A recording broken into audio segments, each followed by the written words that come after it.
నమస్తే అండి. నేను మీ సుజాత. ఈరోజు వీడియోలో మా హోటల్‌లో తయారు చేసిన మినప గారె, ఉప్మా అండి. బొంబాయి రవ్వ ఉప్మా కూడా తయారు చేసాము.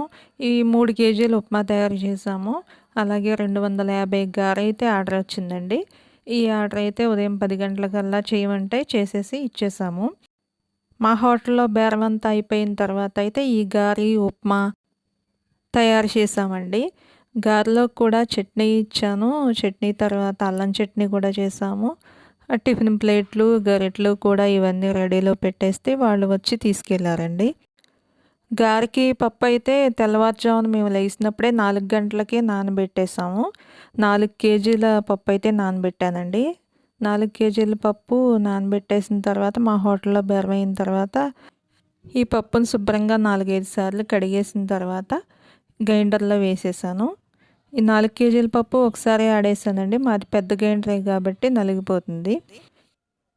ఈ పప్పుని మరీ మెత్తగా కాకుండా, మరీ గట్టిగా కాకుండా మీడియంలో ఆడుకోవాలండి. మీడియంలో ఆడుకుంటేనే ఈ పప్పు అనేది మెత్తగా నలుగుతుంది. టేస్ట్ కూడా టేస్ట్ కూడా చాలా బాగుంటుంది. పప్పు నలిగిపోయిన తర్వాత మా వారికి ఇచ్చేస్తే ఇదిగోనండి గారె వేసేస్తున్నారు మా వారైతేని.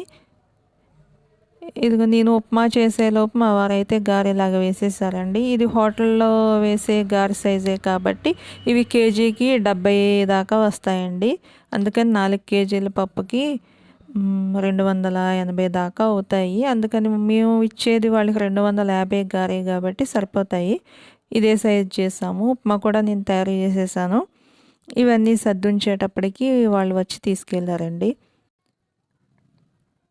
నేను తయారు చేసే వంటలు మా హోటల్లో పనంతా నేను వీడియోల్లోనే పెడతాను. మీకు గనక నా ఛానల్ని నచ్చినట్లయితే ప్లీజ్ సబ్స్క్రైబ్ చేయటం మాత్రం మర్చిపోకండి. నా ఛానల్ కొత్తగా చూసేవాళ్ళు ఎవరైనా ఉంటే కనుక నా ఛానల్ని సబ్స్క్రైబ్ చేసుకుని లైక్ చేయండి. మీకు నచ్చితే కనుక షేర్ చేయండి.